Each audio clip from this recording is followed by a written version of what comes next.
नमस्कार, मैं उजेबा और आप देख रहे हैं प्राइम टीवी और वक्त हो गया है राष्ट्रपति का। महाराष्ट्र विधानसभा चुनाव से पहले महायुति में बगावत देखने को मिली है। कारण छगन भुजबल के भतीजे और एनसीपी अजित पवार की मुंबई इकाई के अध्यक्ष समीर भुजबल ने पद से इस्तीफा दे दिया है। साथ ही उन्होंने नांदगांव विधानसभा क्षेत्र से निर्दलीय उम्मीदवार के तौर पर नामांकन दाखिल किया। दरअसल महायुति में सीट शेयरिंग के मद्देनजर नांदगांव सीट एकनाथ शिंदे की शिवसेना के पास है और शिवसेना पहले ही वहां से मौजूदा विधायक सुहास कांडे को उम्मीदवार घोषित कर चुकी है। दरअसल आपको बता दें, समीर भुजबल नंदगांव विधानसभा क्षेत्र से चुनाव लड़ने के इच्छुक थे और वो पार्टी से टिकट की मांग कर रहे थे। एनसीपी के कार्यकर्ता ये सीट समीर भुजबल के लिए मांग रहे थे और एनसीपी कार्यकर्ताओं ने ये भी ऐलान किया था कि वो नंदगांव में सुहास कांडे के समर्थन में काम नहीं करेंगे।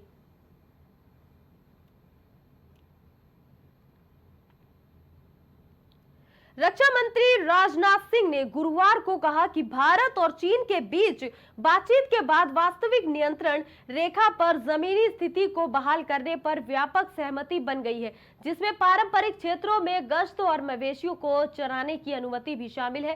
राजधानी दिल्ली में चाणक्य रक्षा वार्ता 2024 में बोलते हुए रक्षा मंत्री राजनाथ सिंह ने दोनों देशों के बीच हुए समझौतों को एक महत्वपूर्ण विकास बताया है, जो वैश्विक मंच पर रक्षा वार्ता के महत्व को भी रेखांकित करता है।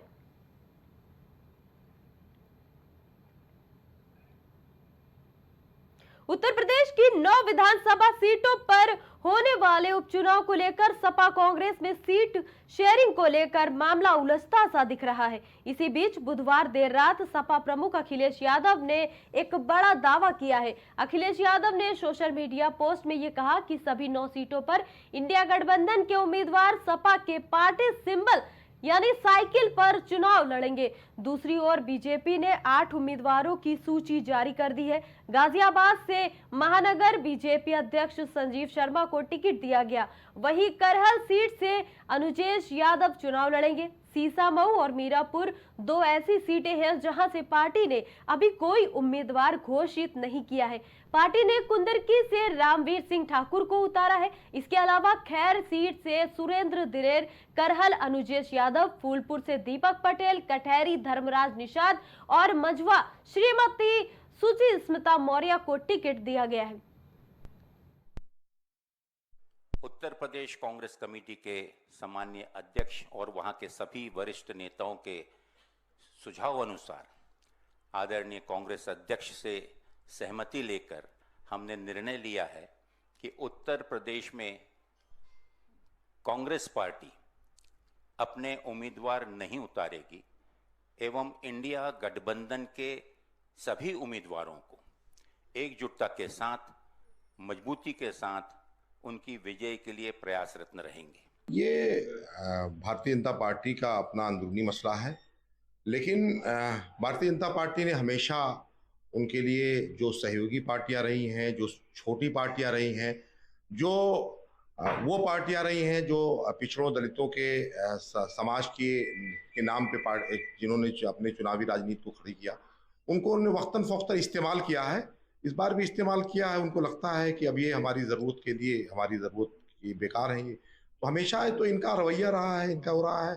भारतीय जनता पार्टी के लिए दलित, पिछड़े, आदिवासी, तमाम जो दबे कुचले लोग हैं, वो उनकी कोई अहमियत कभी रही नहीं है। उन्होंने हमेशा उनको हाशिए पे रखा है, तो ये उसी का रिफ्लेक्शन है। ये उपचुनाव, विधानसभा उपचुनाव 2024 के लिए भारतीय जनता पार्टी ने अपने प्रत्याशी घोषित कर दिए हैं और संगठन की दृष्टि से भी हमारी पूरी तैयारी है।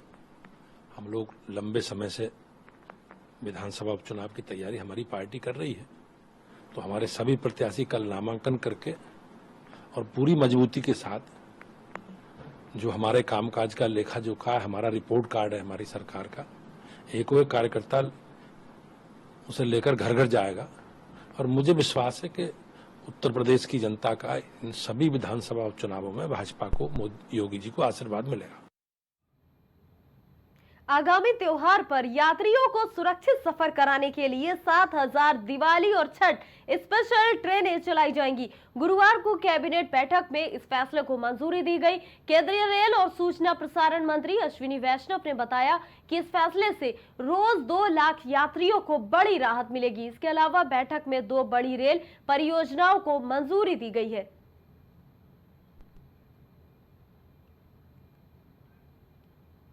दक्षिण चीन सागर में अक्सर अपनी दादागिरी दिखाने वाला चीन इस बार गच्चा खा गया है। इंडोनेशिया तटरक्षकों से भिड़ंत के बाद समंदर में जंग की चिंगारी धधक उठी है। इंडोनेशिया ने दावा किया है कि उसके तटरक्षकों के आगे चीन ज्यादा देर तक नहीं टिक पाया और अपना जहाज लेकर पीछे भाग गया। इंडोनेशिया के दावे के अनुसार उसके गश्ती जहाजों ने दक्षिण चीन सागर के एक विवादित क्षेत्र में चीनी तटरक्षक बलों के एक जहाज को पीछे हटने के लिए मजबूर कर दिया। इंडोनेशियाई अधिकारियों ने जानकारी इसकी दी है।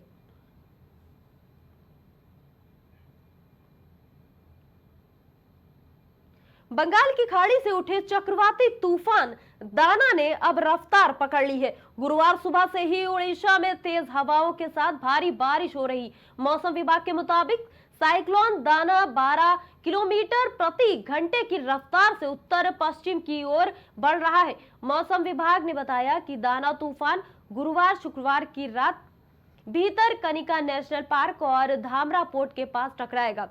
ये दोनों पुरी से सटे हुए इस दौरान 120 किलोमीटर प्रति घंटे की रफ्तार से हवा चलने की संभावना है। शुक्रवार सुबह साइक्लोन दाना के उत्तरी ओडिशा और पश्चिम बंगाल के तटों को पार करने की संभावना है। इस तूफान का सबसे ज्यादा असर ओडिशा में होगा। तूफान से पहले 10 लाख से ज्यादा लोगों को निकाला जाना है। आपको बता दें, सुबह तक 10 लाख में से 30% लोगों को निकाला जा चुका है।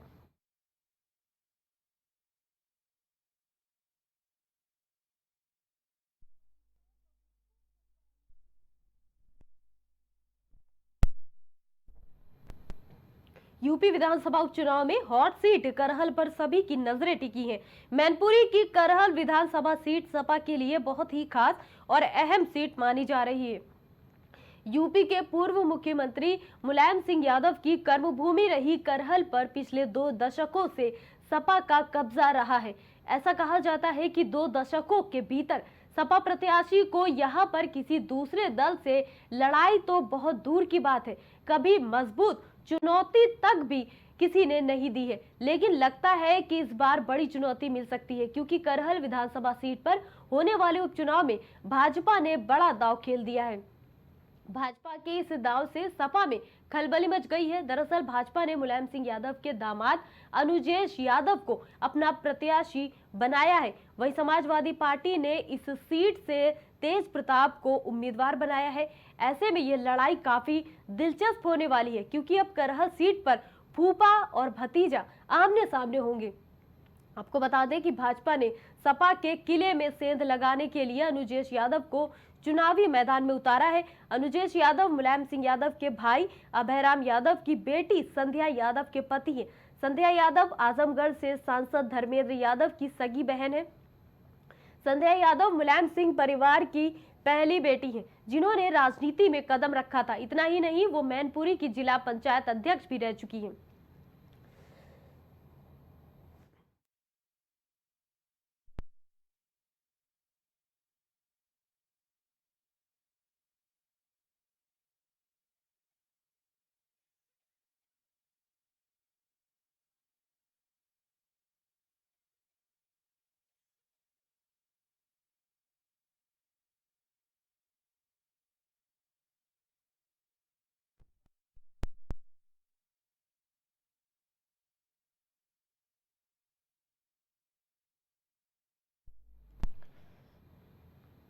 मेरठ के गेजा गांव में कई एकड़ में बनी एक फर्जी डीजल पेट्रोल फैक्ट्री का खुलासा हुआ है। यहां असली पेट्रोल डीजल के टैंकर में मिलावट की जाती थी। हर रोज लगभग 6 लाख रुपए बना लिए जाते थे।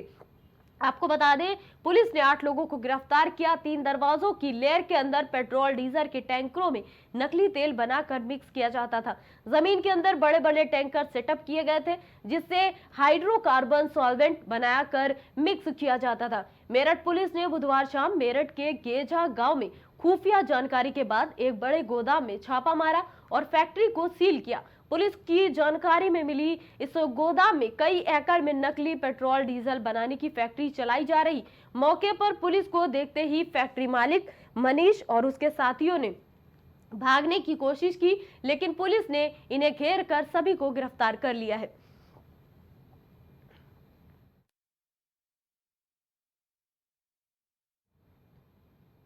देश की राजधानी दिल्ली में लोगों का दम घुट रहा है। यहाँ की हवा लगातार जहरीली होती जा रही है। गुरुवार को दिल्ली का औसत AQI 340 पहुंच गया। सामान्य स्थिति में ये 50 के आसपास रहता है। 50 से ज्यादा AQI वाली हवा सेहत के लिए नुकसानदेह होती है।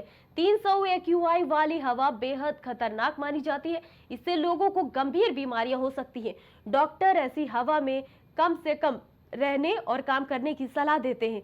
सबसे खराब हाल आनंद विहार और जहांगीरपुरी का है। इन दोनों जगहों का AQI 400 पहुंच चुका है। इस बीच कृत्रिम बारिश की मांग की जा रही है।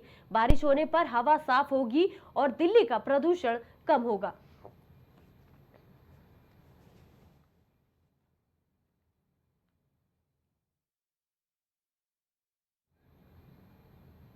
राजधानी भोपाल के हलालपुरा बस स्टैंड के पास पिछले लगभग 1 महीने से पटाखा मार्केट सज रहा है, लेकिन सुरक्षा के इंतजाम ना के बराबर है। ना तो पुलिस की तैनाती की गई, ना ही फायर ब्रिगेड की गाड़ी इस महत्वपूर्ण स्थान पर मौजूद है।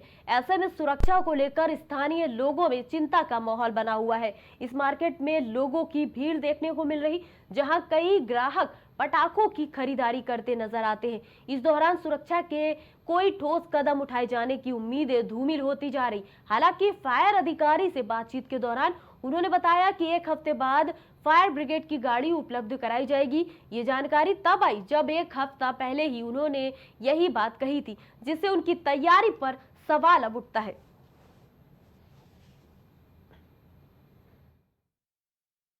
चाहते हैं आप प्रशासन हम चाहते हैं कि भाई पब्लिक कभी खुदा न खास्ता कभी ऐसा होता है तो पब्लिक का बचाव होना चाहिए, आपके द्वारा जान हानि नहीं होना चाहिए।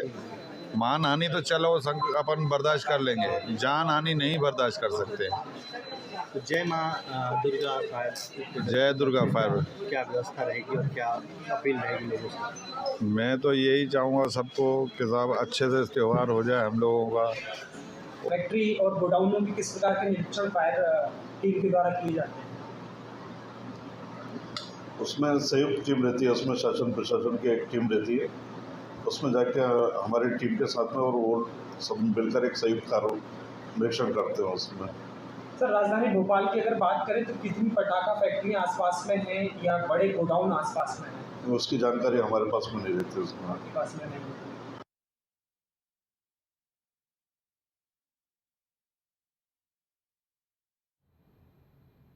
और राष्ट्रपति में अभी के लिए इतना ही। बाकी तमाम खबरों के लिए आप देखते रहिए प्राइम टीवी।